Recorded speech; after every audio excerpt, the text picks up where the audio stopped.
Okay, thank you. It's good to see people and to know other people who are here online. This video is about Samskara. Do we need to translate? Um,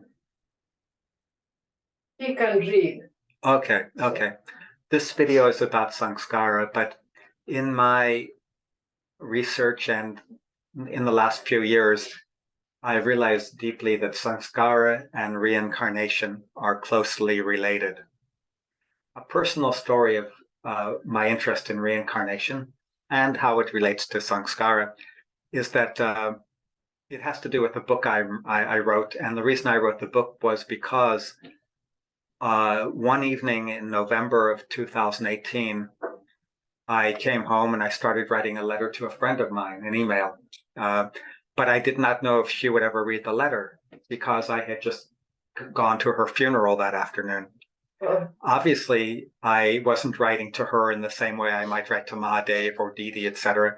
Mahadev, how are you doing? Can we talk? Blah, blah, blah. Because I knew that she would not answer the letter. And obviously, I wanted to just let off the sadness that I had. She had died in a quite violent way, but I can talk about that another time. So as I started writing to her, that I finished that evening, the next day I felt something more to write. And very soon, because I'm an acharya, I'm a meditator, I try to think I'm a spiritual person. Uh, it wasn't just details, but quickly the letter became um, a thought exercise about our lives. Where do we come from? Why are we here? Where are we going? And I realized, as other thinkers, other yogis realized, that our life is not just now, but what we are now is from our past. Not only our past last year, not only our past in our childhood, etc., but also past lives. What we are today is a result of not only the last 10 or 20 or 50 or 80 years that we've lived here, but as I say, what we have done in past lives. So, as the title of this says, uh, uh, let me see if I can dare to say it in French. Pourquoi tu qui tu es? Can you say it better, Mahadev? Quoi es-tu, qui tu es? Okay. Why are we who we are? And the next slide, can you go to the next slide, Didi?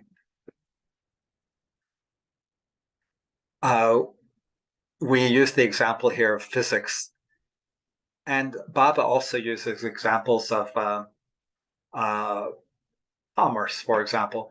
One example Baba says, you probably know this, is that if you borrow 100 euros from the bank and you pay it back tomorrow or today, there's no interest. But if you borrow 100 euros from the bank, 100 is pretty small, but an example, if you borrow 100 euros from the bank today and you pay it back in 1 year, you have to pay back a little more. If you pay back in 10 years, you pay back more. And if you pay back in 20 years, of course, you pay back more. So the same is true of the actions that we do in life. Actions and thoughts. I'm not sure if everyone, I think Margie's realized this, but I'm not sure if other people realize that not only do we create samskaras from the things we do, I steal from someone or I give a charity to someone. I burn down a house or I plant a field of corn. Uh, those are either bad or good samskaras, one or the other. But what we understand from Baba's teachings and from our sadhana is that our thoughts also can create a samskara. I may have a deep feeling of love for someone in this room.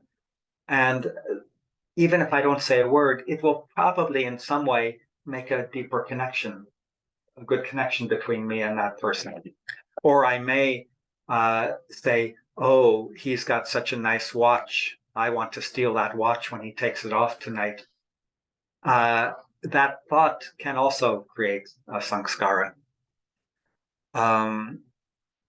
But the example here is about physics, which is the same thing.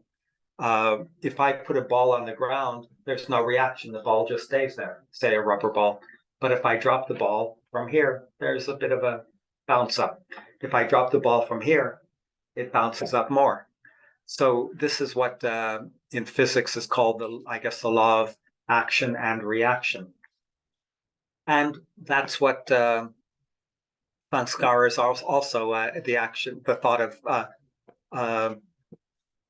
Samskaras also have to do with action and reaction, or thought and reaction, however we want to think of it. And we accumulate samskaras through many lifetimes. A question that comes to me when I say this to other groups is,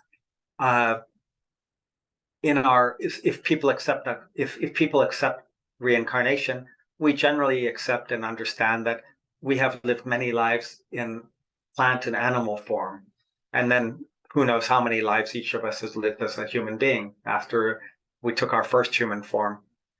And the question here is that do I accumulate samskaras from my animal lifetimes and my plant lifetimes? And the question, the answer, as I understand, is no, we don't accumulate samskaras from the time that I was a lion or a giraffe or a dog or a daffodil or a tree, whatever, because they have these other forms of life. I don't like to say lower form, but earlier form. These earlier forms of life before the human life don't accumulate samskaras because, from what I understand, we don't have any free will as lion, tiger, tree, a plant, etc. I think the higher forms of animal life do have some free will, but generally they are guided by instinct, by the need to do something. A certain animal has the instinct to kill another animal for food. They don't kill other animals just for the fun of it. Unlike human beings, they don't kill another animal because I hate you, but only because they need the food or they need to protect themselves. I suppose if a deer could kill a tiger, it would, but to protect itself. But that I don't think that happens very often, if at all. But human beings, we accumulate samskaras because we do have free will. We can make decisions on what we do. But this is where samskara comes in one way, and it's a little complicated. I hope that I can explain it right now. I have, there's different types of actions we do. You might have noticed I just touched my chin, and you see I'm blinking. And maybe I'll scratch my nose, or I'm moving my hands like this. I'm yawning, perhaps. These are actions, but the question is, do I accumulate a samskara from yawning or scratching my cheek, etc.? No, because these are, you might say, involuntary actions. They're not something that I think about. Now, tomorrow I'll buy a ticket for Gare du Nord in Paris, get on the train.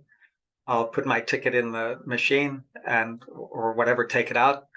And also, I don't think that I will accumulate any samskara from that because it's just an action. It's not exactly involuntary, like yawning or blinking my eyes. It's a different type of action, but it does not affect others. And in a way, it doesn't even affect me. However, if I put the ticket in my pocket and I just ran into the train platform, then I might accumulate a samskara because I mentally did something that I know is wrong by not paying my ticket price. So physically, I didn't hurt anyone else, really, but in my mind, I understood that this action is wrong. So in some way, I will have a small samskara to pay for it. I don't think it'll be a big samskara. But back to the main point about free will. If as I said, if I do something from my free will, I may get a good or bad samskara. If I make a wonderful lunch, I serve it to everyone with a smile, and and people enjoy the food. We have nice conversation. I will probably get some good samskara, a small one, but probably some good samskara will come to me from doing that nice action. if I make the meal and I put poison in the food, then I'll get a very bad samskara back.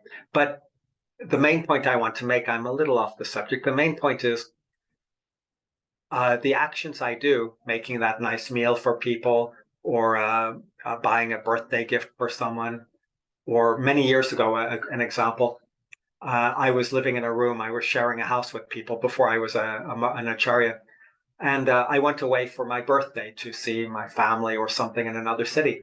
And when I came back, two of my friends had painted my room a nice new color. It needed paint. And they had not told me a word about it until I came back. And so I think they got a good samskara. But also, maybe the reason that they painted the room was because I had a good samskara. Maybe we had a good friendship and they felt that love for me. So they went to the effort of taking a day or two to paint my room. However, that's not quite the point I want to make. I do a good action, making a nice meal for people, or giving someone directions to get to a place they need to go to, or listening to someone who is lonely and letting them express their loneliness or their need. I'm doing that. Why am I doing that? Is it only because my parents taught me to be a good person? That's partly it. I got an example from them, but it may be from my past lives, something that had happened and something else happened, something else happened. So a type of consciousness, a type of identity built up in my soul, shall I say, in my unit mind. Perhaps that's why the reason. So the point I'm making here is that the reason that I do something now, good or bad, giving a class I hope is good. I'll clean my room. I'll do whatever good things. So my point is that these have built up probably from past lives. A question that I have when I think about samskara is, which of my actions and thoughts, good or bad, are coming from this lifetime, and which of them have built up from many lifetimes before? Difficult to say. Can you do the next, or can I do the next slide? No, Didi has to do it. Can you make the next slide? Move it to the next slide.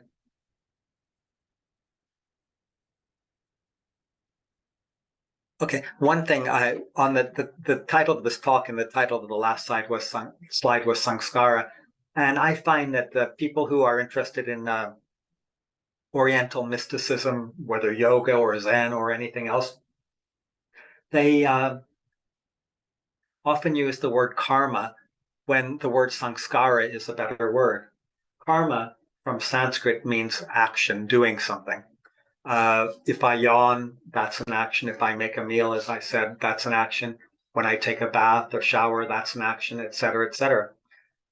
But the results of that action that may come back to me, the reaction in Baba uses a long word phrase, reaction in potentiality. Let's say a little easier, potential action or potential reaction.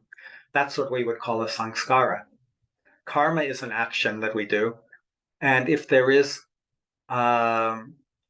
interest to pay back, if there is a reaction that might be there, good or bad, that is what we would call samskara.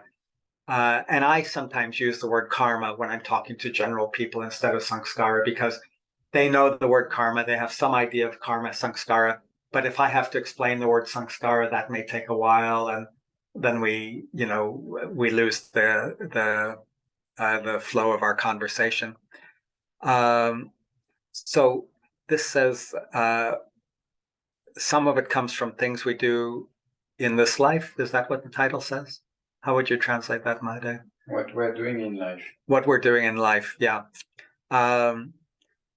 So there's various things we do in life that relate to samskaras. As I said, to repeat myself, when I yawn, when I put a ticket in the machine at the train station, that won't give me any real samskara. But point A here is we may do things that provoke a reaction in us. Or B, maybe what we maybe the things we do in this life are a result of an earlier action. Or point C, one or the other of our reactions are good as a result of our character or of our personality. But this is formed by past actions of our. What does uproar mean? The last word. Brings, results bring, Results. assets. Asset. Something which are bringing with us, Well, baggage is one way to say it, but yeah. In psychology, you may know they use the word baggage to mean the things that you are carrying in your mind. It's similar to the idea that we have of samskara. So, yeah, if we can go back just one slide, yeah. Thanks. So these are some of the ways that we decide, or that we are, you might say, forced to do what we do. You may have a time in your life where you did something which you had no reason to do it, and you don't even know why you did it. It may be that you yelled at someone. It may be that you dropped your wallet in the bus, even though you never do that. It may be that you were on your bicycle and you fell over when you're a very good bicycle rider. There's millions of more examples we could think of. Or you may burn some food, and you've cooked that type of food 100 times before. So these may be because of samskara that needs to be expressed. An example I have from many years ago when I lived in Israel. One day I was getting on a bus, and I was getting on that bus very regularly. It was around the corner from where I lived. If I get to town, if I have to go to town, I always took that bus. I've done it so many times. This particular time, I got on the bus. It was a dry day. There was no water, no rain, nothing. But I took the first step up. You have to take the third step until you get to the level where you pay your ticket. On like the second step, I bumped my shin, the lower part of my leg. And it was painful, but I wondered, why did I do that? Then I got up, I paid my ticket, and I went and sat down. And after a minute, a guy sitting across from me said, "Hey," and I was bleeding. And it was still quite painful. I hadn't even looked at it, but I could feel the pain, and now I was bleeding. And why did that happen? That I get on the bus that I've gotten on 200 times, literally. And on that one time, I banged my leg very bad. It starts bleeding. I need a bandage and all that. Not tragic, but it was, inconvenient. I guess there was some thought in my mind when I got on the bus that distracted me from my normal way of walking. Why did that thought come? What was that thought? I don't remember, but it was perhaps a samskara related to buses from some time ago. Maybe when I was younger, I got on a bus without paying the ticket. Je ne sais pas. So I clearly think that was a samskara that I was expressing or burning, because it's a type of action that I normally do with no problem many, many, many times. And now I have that problem. So I believe that was a samskara. All of us can probably think of situations like that we don't know why it happened. Maybe you do lose your wallet when you're on the bus, or you're at work, or in a shopping center, and we don't lose our wallet very often. Perhaps when you do that, it is an expression of a samskara. Maybe you had failed to pay back some money that you borrowed from someone. Could have been last year, it could have been last lifetime. It's hard to know these things. So that's one reason why we have these things happen in our lifetimes. An opposite example could be, well, I remember also in Israel, I was a Dada then, but I didn't have much money, so I took a small job delivering leaflets to people's mailbox. You know, you may get the leaflet about the new pizza place that opened up, or some sporting event that's going to happen, and people put it through your door. I was doing that, and one day I was walking down the street doing that, and one man came up to me. There was actually a time of a Jewish holiday, and he gave me like a good amount of money. It would have been the equivalent of 30 or 40 euros, maybe. I can't remember exactly. No reason. I never saw him before that. I never saw him after that. But as I said, it was a holiday, and he probably saw me as a poor working guy, and so he gave me a donation. And we can say that was the expression of a good samskara. Can anyone here think of any examples from their own life? A good or bad samskara, the way we use the words? And a samskara, the way I see it, it's not something that we are consciously doing, so that if you're, let's say you're a student in university and you study hard and you turn in the paper and you get a high grade on it, in a way that's a samskara built up from your sense of responsibility, your sense of duty or commitment. But the way we're talking of samskara now is something that happens when you do not expect it, good or bad. Can anyone think of an example in their own life? Or someone online? Karmeshwari, Dharmaputra, Radhana, etc. Samskara, c'est comme si tu penses à quelque chose qui n'est pas bon, ça enregistre.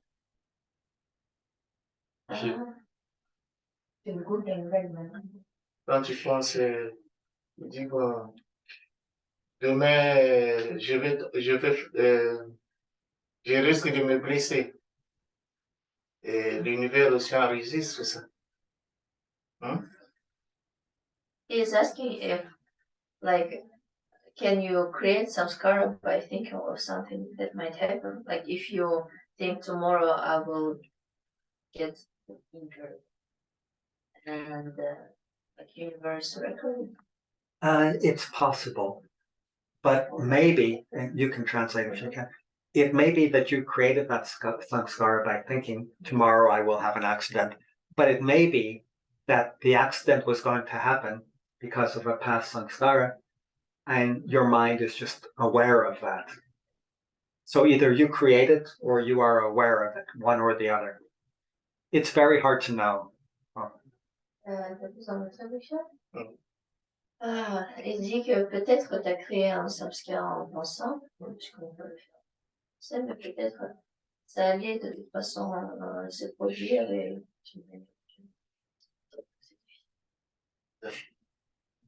So, as the first slide said, we are a creation of our past. And our present, maybe I am doing exercise every day to get stronger or lose weight or whatever. I have it would be because I have a samskara to be healthy. And maybe I say, I'll start my exercise tomorrow. And if I say that every day, which sometimes I do, that is a samskara of laziness. Why did it happen? It's hard to know. A psychologist or a psychiatrist can help us understand things from earlier in our life. Maybe our mother yelled at us, or we had an older brother who was a bully, or we had an older brother or sister who helped us with our schoolwork, you know, one or the other. So those things form part of our personality. But the purpose of this presentation is to help us understand that not only this lifetime, but other lifetimes form who we are. Didi, can you do the next slide? Didi? I can't do that. Donc, tu peux parler à Dada pour brûler les samskaras. On peut brûler avec le jeûne, la méditation. he is asking if one can burn his samskaras by fasting or. It's possible, yeah. Yeah, it depends. If I if I stole money from Boda, especially when she was very poor, fasting may not help me to burn that samskara because it involves another person. Maybe you can translate. Si par exemple une personne a volé de l'argent, jeûner va pas forcément épuiser ce samskara parce que c'est quelque chose qui inclut. But maybe I did something wrong myself. I overslept. I missed work. I told a lie to someone. Maybe fasting can help me burn that samskara because it's more individual. It's not so much connected with other people. Il dit si j'ai fait quelque chose qui est nuit à moi-même, je sais pas, je n'étais pas disciplinée ou j'ai menti sur moi-même. Peut-être jeûner, ça va aider parce que ça correspond. Can you move to the next slide? Thanks. Okay. So yeah, here we have the word karma and the word samskara, which I explained earlier. But here it says more or less the same thing. Reaction en puissance. Would you translate that? Reaction in potentiality? Yeah. Yeah. Or reaction that needs to be expressed. Yeah. That's more or less what I explained earlier. So let's go to the next slide. Yeah. Two types of actions. Yeah. This is where the idea of samskara becomes difficult to understand. Original actions and reactions, reactions.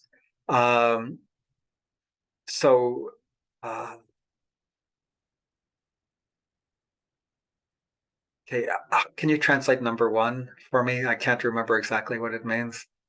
And we have no control on what we have done. Okay, that would seem to be a reaction.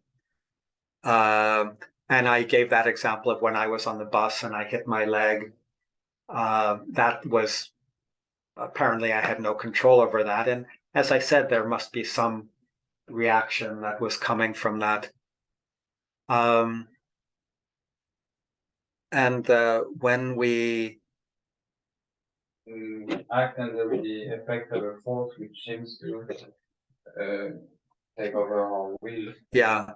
Okay, that's similar to number 1 actually. The same original actions are the result of our character. These are inside our. I'm not sure how to translate that last part. Elles sont donc. In a sense, samskaric, which is not a proper word. Yeah.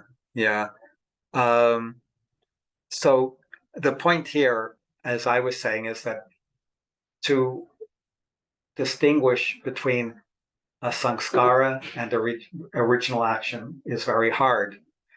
And what I was trying to say something earlier, but I think I can make it more clear, is that it may be that there is no original action by the time we're a human being. Or like all of us, of course, I cannot read anyone's mind or whatever, but I'm sure that all of us in this presentation, we've had many human lives before. So we have accumulated many actions, many thoughts, many memories. So an original action might be that tomorrow, as I said, I'll go and buy a ticket in the train station and get on the train. It seems like that's an original action. I have a purpose for doing it. I'm doing it from my own willpower because I know that I need to get the train at the Gare du Nord. But someone might argue that the whole reason that I came to Evry, to Paris, to France, was a result of some earlier thought actions that made me desire or made me need to come here. In a way, I needed to come here because I have an organizational duty in Anandamarga. And we can say that's a samskara. But my point is that it's very hard to know if anything is an original action. And I feel, to repeat myself, I think that by the time we have been human beings for many lifetimes, and by the time we are adults, 30, 40, 50, 60 years old, etc., perhaps no original action is there because our mind is set in a certain way. So I will never climb Mount Everest, even if someone were argue that's an original action, because I don't have the samskara at my age and with my body to climb Mount Everest. But there maybe I'll start to play a musical instrument that I never played before. And that might be an original action because I have no samskara, no history of playing musical instruments. I have played guitar and bass guitar, but not to any high degree. Or maybe I will decide to become a clothes designer. Designing uniforms for Dadas, designing jackets for people, designing trousers, etc. Maybe I'll do that. Would that be an original action?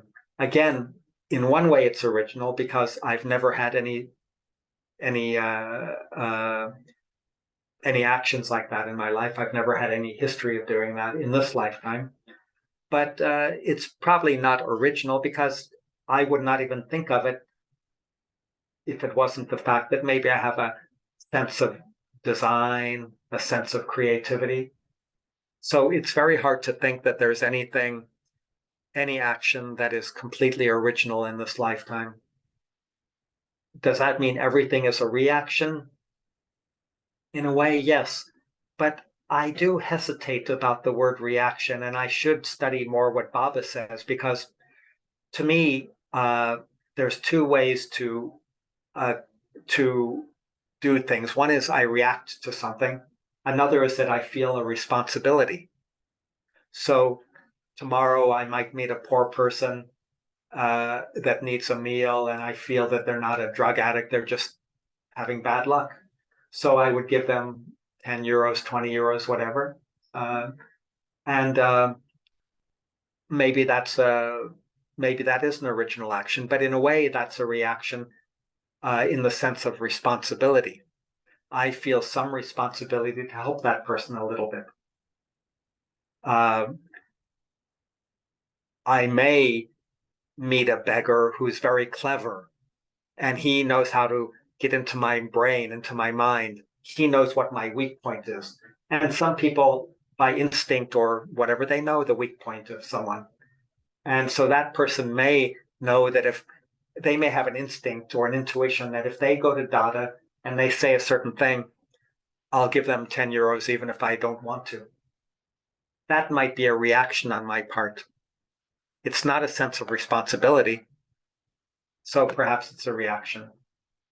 But again, someone might say it's an original action because I've never done anything like that before.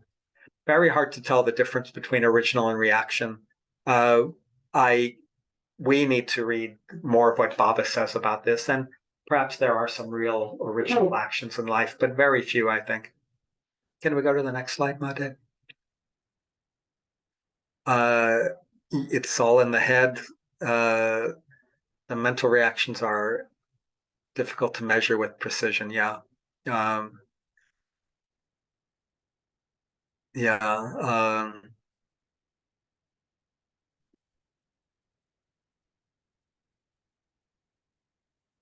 I was more or less saying this just now, but I was talking more about physical actions, giving money to a beggar, stealing money from Sambodha or whatever.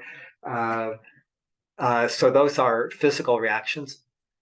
What I don't think we say in this slideshow is that physical samskaras, the expression of a physical samskara, is probably always, I think it's always related to the mind. As I said, when we're yawning, that's physical, but it's not a samskara because it's just an involuntary action, as a biologist would say. Our mind doesn't choose to yawn. It's something that is done by our body. It needs to be done sometimes. So to measure a mental reaction is hard. I don't think it could be done by someone outside of you, unless it's someone who is close to you. And they can talk to you and they know you for many years. And perhaps they can understand that Dada got angry because of this or this or this. Or they may understand if they know us very well, they may understand another mental reaction that Dada stopped that man from stealing money from a poor person because they know that Dada is a certain way. But that's a physical reaction more than a mental one.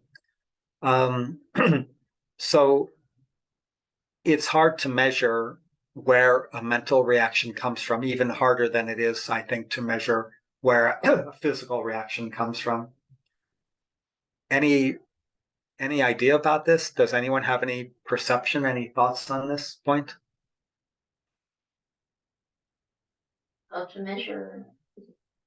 Or mental reactions, I think it's also talking about, yeah. It's really about intensity of the pain or pleasure. That could be it, yeah. That's part of it, yeah. Don't understand this concept of like with the time, the reaction. Okay, this is an important point. I was mentioning this, pardon me. I mentioned this earlier, but you're reminding me of somebody that needs more attention to it. The example that Baba uses, I mentioned that earlier, about if I borrow 100 euros, let's say 1,000 euros, who's going to borrow 100 euros from the bank? But let's say I borrow 1,000 euros from the bank. According to the laws of economics and human life, if I pay it back tomorrow, there's no interest that I have to pay because I'm doing it right away. But if I pay it back in a year, maybe I have to pay back 1,050 euros. If I pay it back in 10 years, maybe I have to pay back 3,000 euros. And if I pay back in 20 years, maybe I have to pay back 1,000 euros plus, much more. Because of that, that's something to do with economics. But Baba uses that as an example of samskaras. If I hold a samskara in my mind for one day, the reaction I get won't be much. Let's say that I told Mahadev I would wash the dishes because he has to go to work. And he comes home and he sees I didn't wash the dishes. There will be some reaction, but perhaps it'll just be something mild like whether Mahadev or anyone else, they'll say, "Oh, Dada, when will you have time to wash the dishes?" I'll be a little bit embarrassed, but there won't be any yelling and shouting and nothing like that. But if Mahadev and Sunita go away for a week to Brittany and they come back and they see that I didn't wash the dishes, I didn't clean the floor, I didn't whatever, then they would have the right to say, "Dada, we're really disappointed because we thought we could rely on you to take care of the house." That's a stronger reaction. And then what I would probably do, and many people would do it, is say, not only would I wash the dishes and clean the floor, but I would do it for the next week. That's a bigger payback. But many of us would feel, I failed, so I should do something more to pay back. Example, Dada. Sorry. Not very nice example.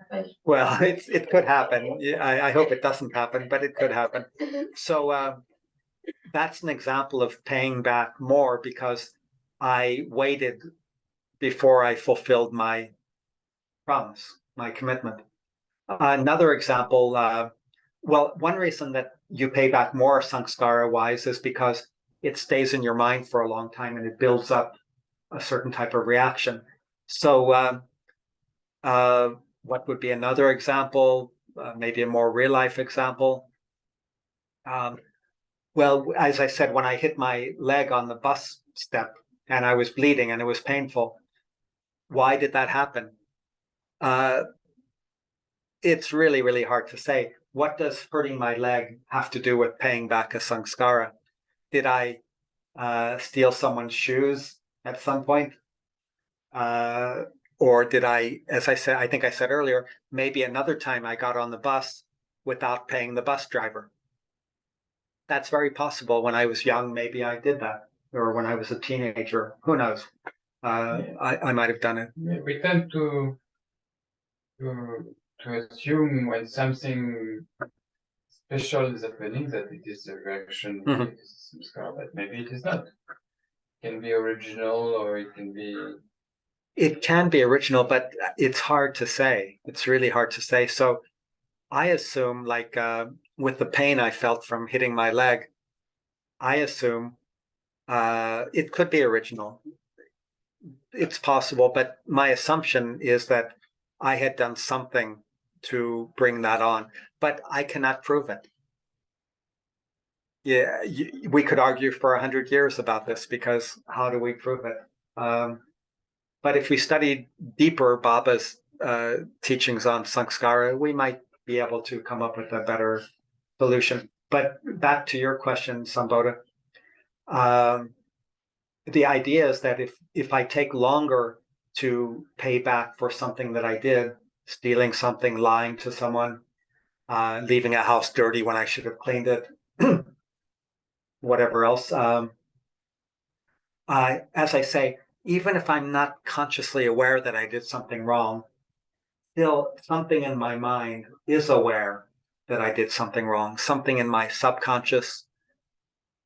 It's hard to say, but that's my understanding. So I may feel there's nothing wrong with taking that 10 euro note that Mahadev left on the counter. He won't notice it.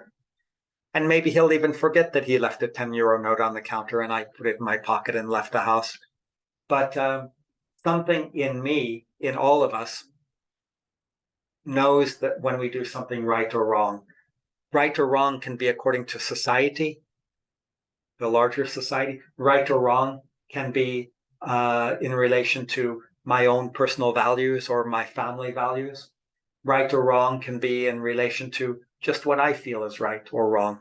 But on some deeper level, my experience, my feeling is on a deeper level, there is certain right and wrong things in human life, in human society, that may not be written on paper. They may not be on the law books of any country.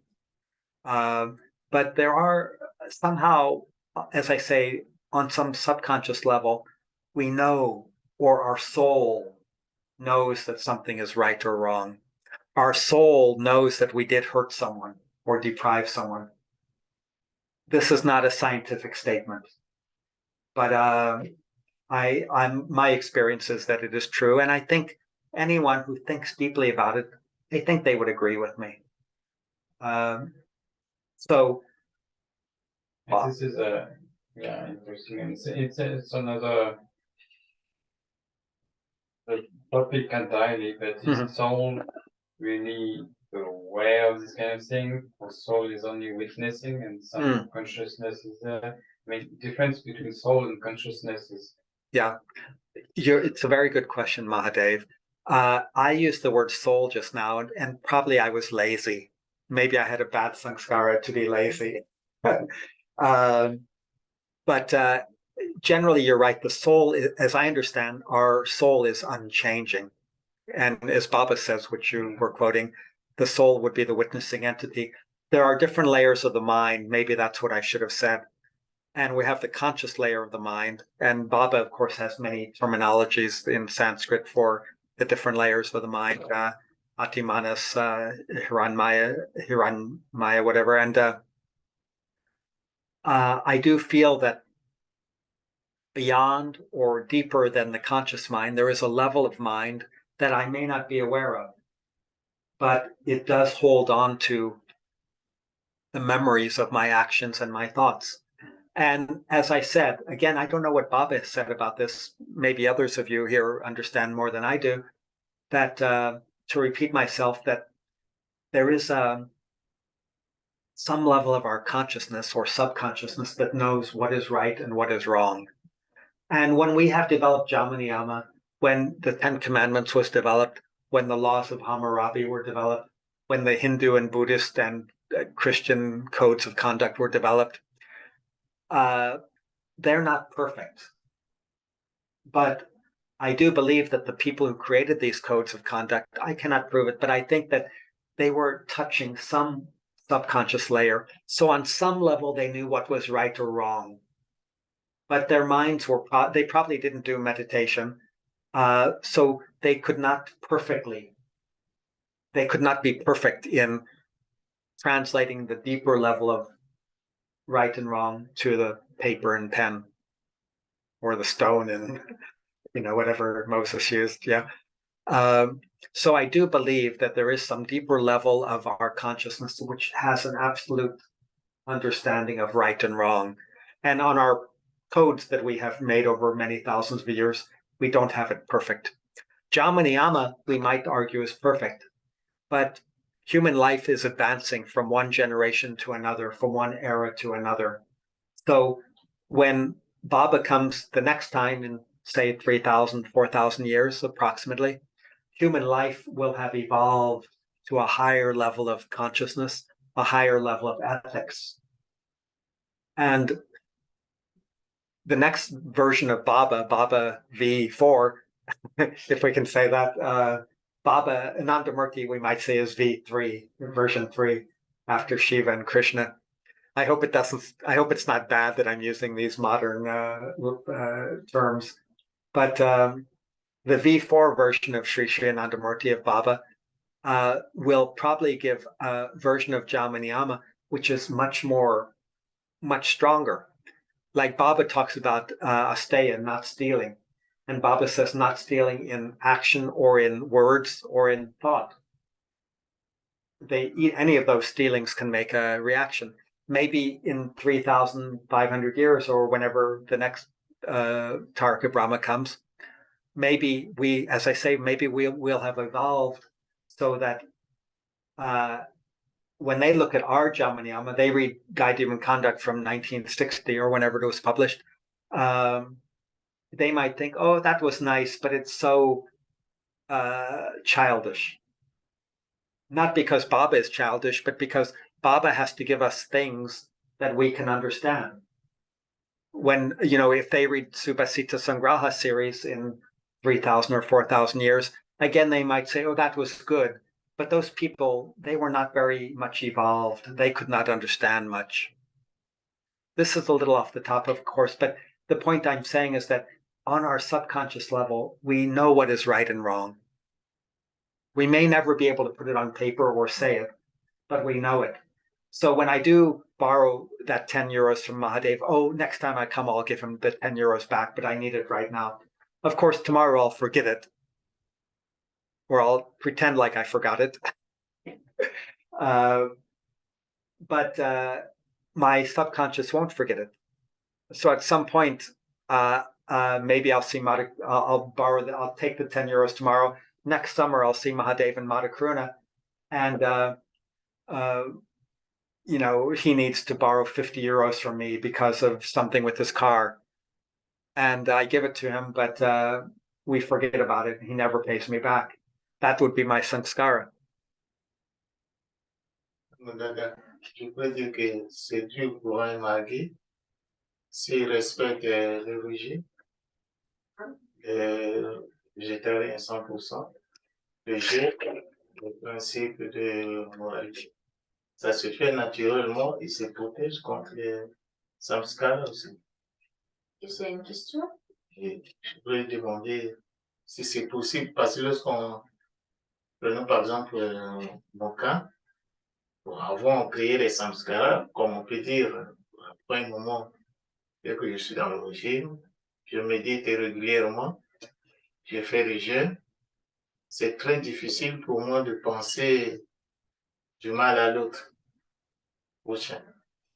Et même le principe de moralité, je me sens transformé, quoi. Je ne peux pas penser du mal, c'est-à-dire te protéger, penser du mal à l'autre. Et quand je vais penser, ça me rappelle encore que c'est pas bon. Oui.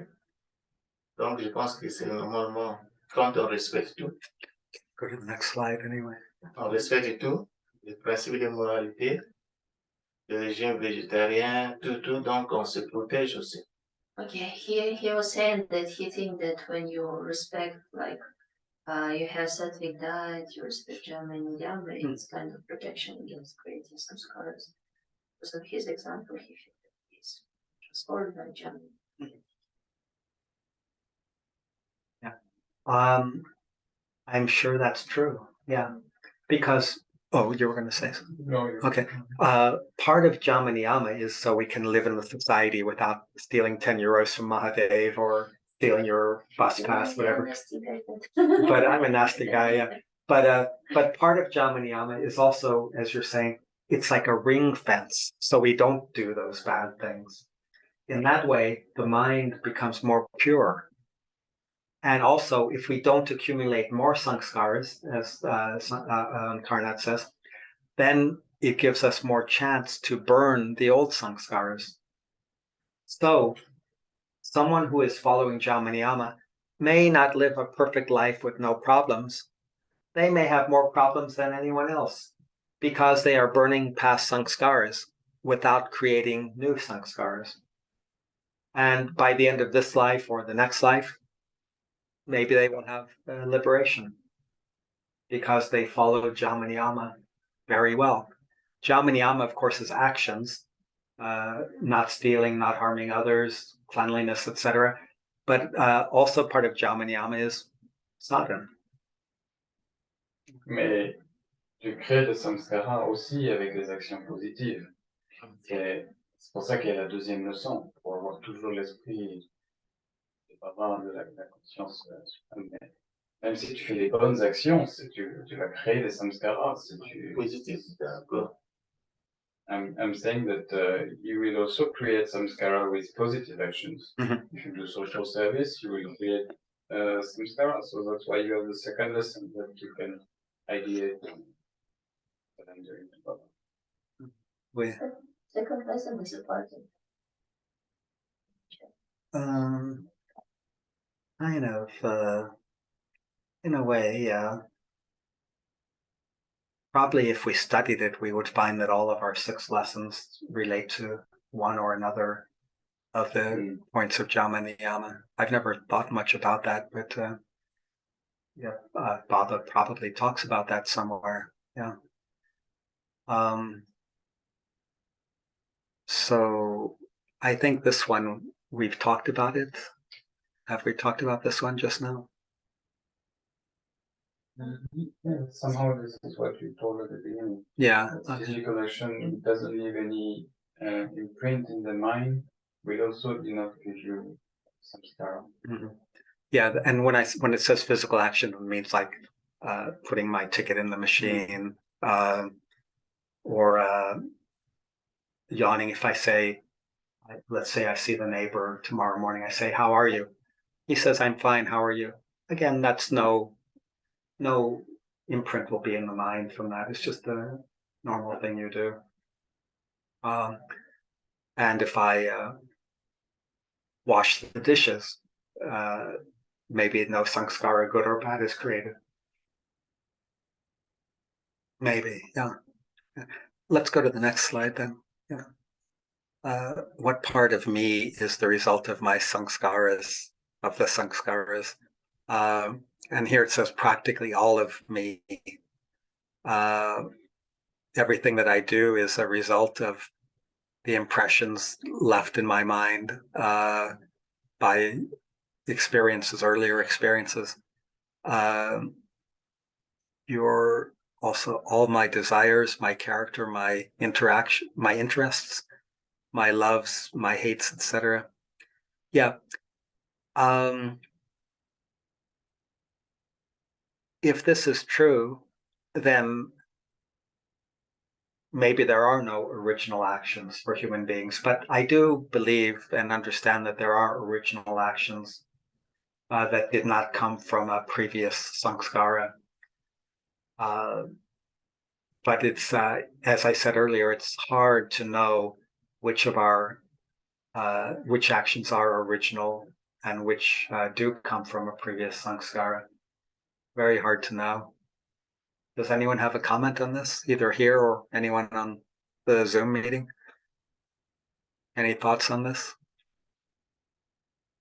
There's this thing that when suppose there's an earthquake and hundreds of thousands people are dying or getting injured, say all those people that are getting this because of samskara. Yeah. I think about that question sometimes, that type of question. I'll say something, but I'm eager to see what others think also. I would say for some of them, it may be the result of a samskara from a long time ago that put them there in that place. For others, it's a new samskara or it's not a samskara that brought them there, but their response, their reaction to the earthquake may be the result of a samskara. So one person will go out and help others, bring them to safety, give them food or water. And that may be the result of his or her good samskara, which made them brave. Another person may be like this and just shaking and not know what to do. That might be original, but it may be that they always refused to be brave, or they refused to prepare themselves. But being in the place of the earthquake, it's a very good example, Mahadev. Being in the place of the earthquake, again, that may not have anything to do with the previous samskara. It may. It totally depends on the person.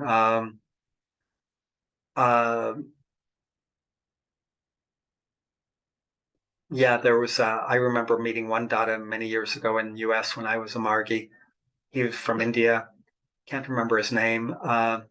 And he talked about one time in India he had been on a bus or a train, whatever, and then there was a flood, and he had to walk a long, long distance to get to a safe place. If I can guess what happened also, maybe others could not make it. Maybe they drowned or they hurt themselves and had trouble. So we can say he had the good samskara to be physically fit, and others had the bad samskara to not be able to walk like he did for a long distance. Yeah, but the flood, I would guess, was not because the people who were caught in the flood, maybe it was not because of a samskara, but as I said, their response to the flood is probably the result of some samskara they had, to be weak or to be strong, to be brave or to be scared. That could have come from the past, yeah.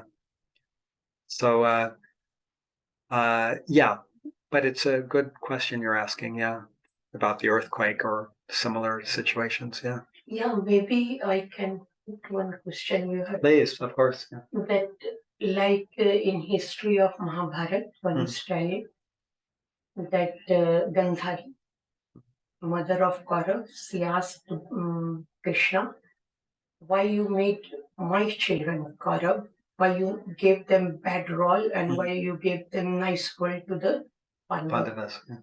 So one is telling, even I think I got somewhere recording, that Krishna, he didn't answer that time. But Baba told he was knowing he had answered, but that time because Gandhari was very sad, Yeah. so he didn't tell, he didn't hurt her. So whether you know what was the reason, whether Krishna, whether Baba told that what was the reason that Baba gave this role to Kaurav and that role to... I think that Baba said, others may add to this, but I think that Baba said that everyone has to have some role in the play, in the drama. And so why Baba gave the one role to this one and another nice role to other one? Yeah, well, maybe Samskaras, yeah. But also what I feel is that they had a bad role that time, but in a future life, they may have the role of being a saint or a hero, you know. But Baba has said, and I think Krishna has said also, that this universe is a Leela. It's a play. You might say a drama. When you don't know the reason, then it's real. Yeah. Baba is telling. Yeah. And also Baba, I was reading just yesterday in one of Baba's books how, or the other day I was reading that, you know, Parama Purusha loves everyone. And, but there has to be someone having the good role and someone having the bad role. So one should be ready to catch any role. Bhavanam Kevalam. Yeah. To Well, accept any role what he's giving. yeah. So if we have second lesson, and if we really have it in our heart, not just in our brain, then we can survive and learn from any role. Yeah. Yeah. But thanks. But that's a good comment, Sunita. Yeah. Donc, je voulais parler, c'est-à-dire pour se protéger contre les samskaras négatifs. Prenons par exemple chez nous en Afrique, quand il y a une personne qui a des sérieux problèmes dans sa famille, les parents nous apprennent le moral positif. Quand tu lui demandes, est-ce que ça va? Oui, oui, oui, ça va, ça va. Oui, ça va. Mais la personne, pourtant, il a le problème. Mais il est toujours fort parce qu'on nous dit de ne pas dire ça va pas, ça va pas. Directement, je rentre dans les trucs un peu négatifs pour blonder le moral. Est-ce que ça va? Oui, ça va. Ça va bien sur toi? Oui, ça va très, très bien. Ça va. Et là, on se protège pour avoir un peu l'esprit positif. Et lorsqu'on dit non, ça va pas, tout ça là, sur moi, ça va pas, On n'a pas donné à la mère. à la mer. Et Ouais. on se nettoie, on se noie. Mais comme en Afrique, on dit, il faut toujours, on nous donne, quand vous voyez tous les Africains, est-ce que ça va? Oui, oui, ça va. Ça va très, très bien. Ça va bien, le travail, oui. Mais lorsqu'on dit ça va pas, et là, on se nettoie. Je pense que même, ça revient aussi dans le même cas de la philosophie là.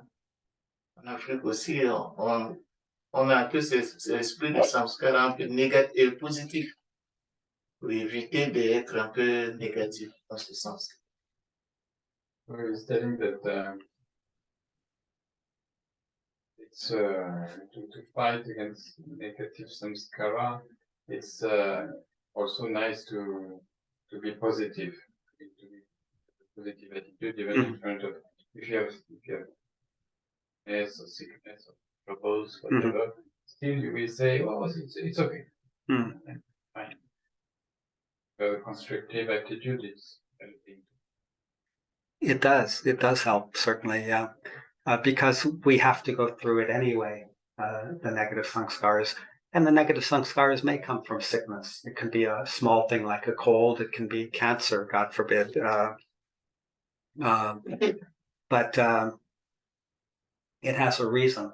And some religions in the world, they say you are being punished for your, things. You are born as a sinner. That type of thing, which has always been illogical to me. But we're not being punished. We are being corrected. We are working through our bad actions from the past. And when we work through the bad actions, if we have Guru Mantra, and if we know Guru Mantra deeply, then I burn one samskara from a bad action I did in the past, and I'm free of that. It doesn't come back. And then gradually I burn all those samskaras, and then I am liberated. And that's why, as I said a moment ago, well, I didn't say it exactly this way, but you might find someone who is very saintly. They do a lot of meditation, kirtan, chanting, service, whether Margis or not Margis. Margis are not the only saintly people in the world. There's many, of course. But you might find that saintly person is sick or always losing his money or some other thing like that. And you might say, if he or she is so pure and so saintly, why are they having all these troubles? As I said, they are burning their samskaras from the past more quickly than other people. If we do meditation, we will burn our samskaras. Some of us, though, who are Margis, I could talk about all saintly people in the world, but just to put it on Margis now, some of us, we do a lot of meditation, kirtan, service, and we don't get very sick. We don't get much clash. Maybe that's because we don't have many samskaras to burn. We have burned them in the past, and now we can do deeper meditation, and we can give more love to the world because we don't have many samskaras to burn. And someone who will get liberation in this lifetime, you cannot really tell who it is. It's not necessarily the person who does so much meditation and has such a smile and so sweet. That's nice if you are that way. But maybe there's someone who's very quiet. We don't see them very much. Maybe they don't come to retreats, whatever. But they do their meditation, their kirtan, their 16 points, and they may be the one who gets liberation. Getting spiritual liberation is not like winning an Olympic gold medal. It's very obvious who is winning that Olympic gold medal, running, swimming, gymnastics, whatever it is. Liberation, moksha, is the gold medal, the spiritual gold medal. But as I'm saying, it's not so obvious who will get that gold medal of spiritual liberation. It's not necessarily the famous person, the saintly person who everyone loves. It may be some quiet person living alone or living somewhere without getting any big name for themselves, but they are very pure-hearted and they have a deep love for Paramapusha. And so that person may have liberation tomorrow. Yeah. I think we've covered, not this whole slideshow, but I think we've covered enough, and now it's almost 12 o'clock. So I think we've gotten something out of this. I hope we've gotten something, but as we're finishing now, are there any other questions that anyone has? Any comments or thoughts that you have?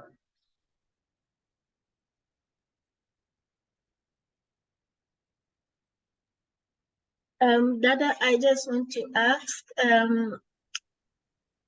if you die without burning all your samskaras and you reincarnated, will you have the same samskaras again, or? Those sanskaras will come, yes, in the next lifetime or maybe in another lifetime after that. They may take a different form than they would have taken in this lifetime. Yeah. They will come in some way, certainly. But what I am trying to say a moment ago is that we should not fear them. We are not being punished by our sanskaras. Our sanskaras are coming and they are being expressed so that we can be free of, our sanskaras. We can be free of problems. Our mind can become unattached to the material things in the world as we burn more of our sanskaras. So yes, the sanskaras will hang out until the next lifetime, but that's true for both what we call the good and what we call the bad sanskaras. But maybe there is no such thing as a bad sanskara. There may be painful sanskaras, like I talked about hitting my leg on the bus step. That was painful, but it went away. It doesn't stay with me now, except something I use as an example when I'm giving talks or classes. So maybe there is no bad sanskara. It just is how we look at it. When someone breaks their arm or they get robbed or their house burns down, that's very sad in the society, in the way we live in the world. But one person might think, it's terrible, God hates me because my house burned down. Someone else may say, well, this happened, let me pick myself up and get started again so I can build a new house. And they may understand that it had to happen because of some samskara, but it's not that they are a sinner, but it's just now they have less samskaras because they lost everything. They lost everything when their house burned down. Yeah. And someone else, as I said, may win an Olympic gold medal. And maybe that's the expression of a good samskara. Yeah. Yeah. Well, go on, Karmashari, then Sambodha will say something. Yeah. No, it's okay. I understand everything, Dada. Thank you. Okay. Yeah. I don't understand everything, but I hope that my point was clear. Yeah. Yes, about the samskara, I don't understand a lot because sometimes I don't understand why I have to go through it, because my past life, it wasn't me. So, but I just have to take it as it is.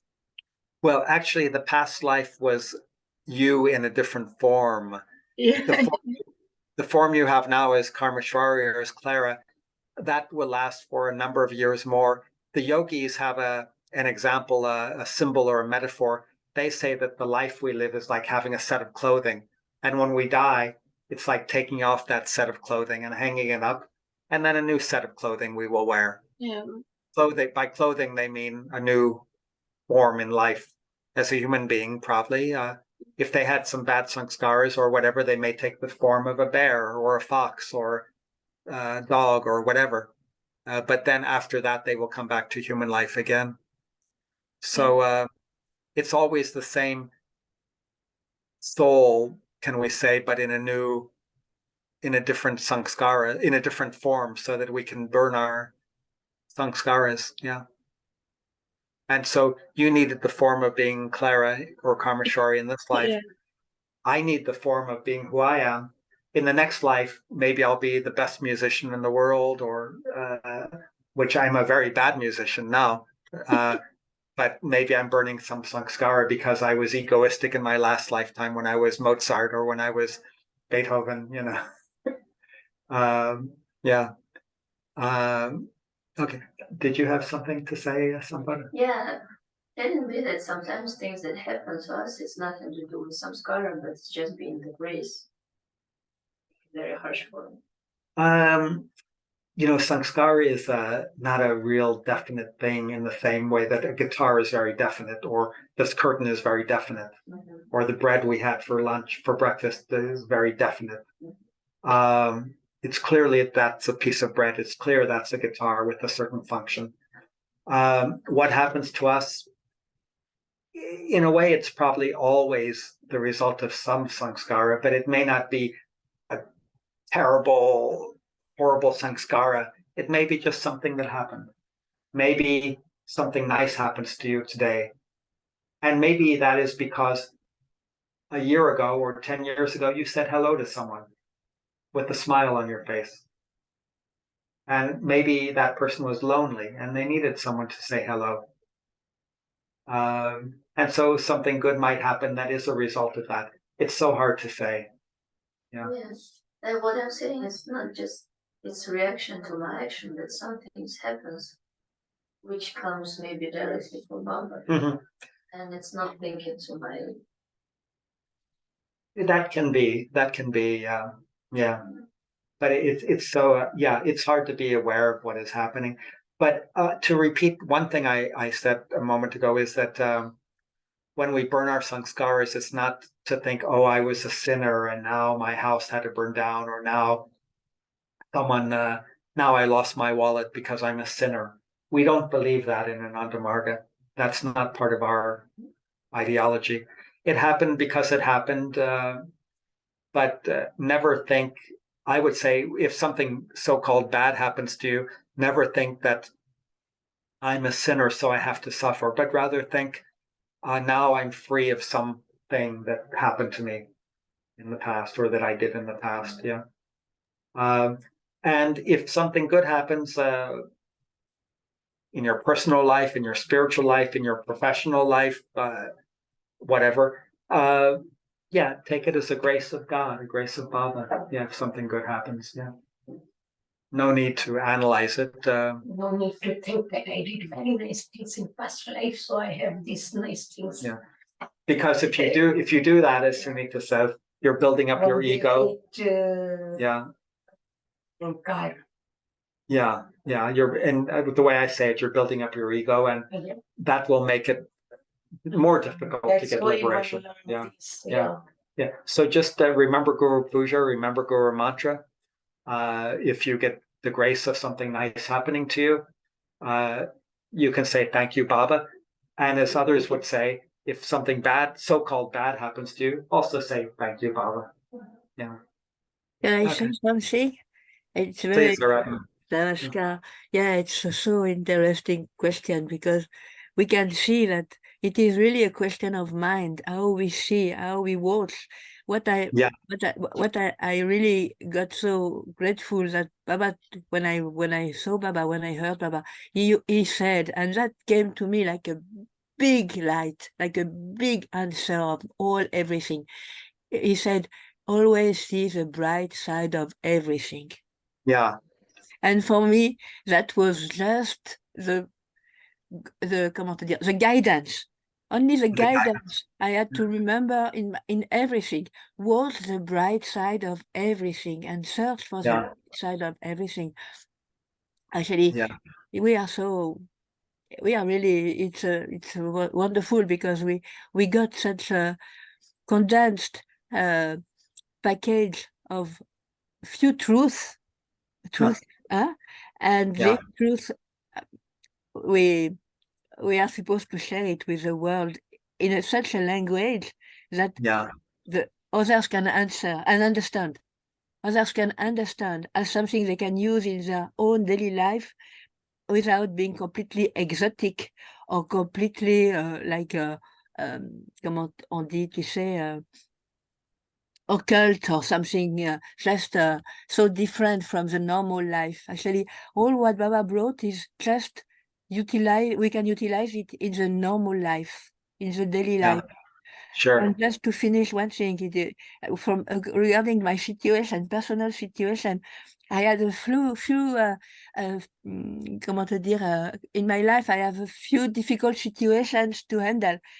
And I realize, and everybody is having a different outlook of it, and everyone is coming with his own mind and putting it on a kind of suggestion of how to handle and how to watch at the situation. And it was so interesting to see that actually one situation can bring so many different ways watching at it. And that was very interesting for me because I realized that actually, well, okay, but me, I don't care. I don't care. Whatever comes, I don't care. I don't care. It's perfect. I don't care. And I say to people, I don't care. I don't care. I don't care. And then everyone is telling me, she's a crazy girl. But yes, I don't care. I don't care. Well, it's hard to say when we should care and not care. If we do see someone suffering on the street or whatever. No, I don't care for myself. I don't care for myself. Okay, But of course, regarding to others, if it's needed to help anyone and to have a compassionate attitude, it is something different. But from from our own experience, my own experience in life, from some people say, oh, poor girl, oh, poor this, oh, poor that. But no, for me, I don't care. It is okay. Okay, good. It is okay. Well, maybe you'll have liberation very soon then. I don't know. I'm not sure. I don't know. Whatever Baba wants, we'll do. If you do get liberation, send me an email to tell me. She doesn't care.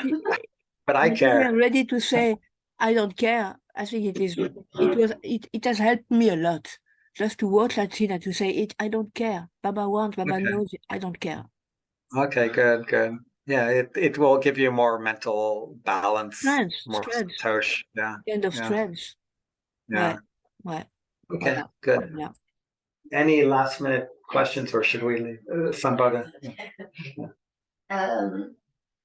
If samskara is happening, something's happening, does it mean that today in our mind we have kind of imbalance and deformation that brings out the samskara?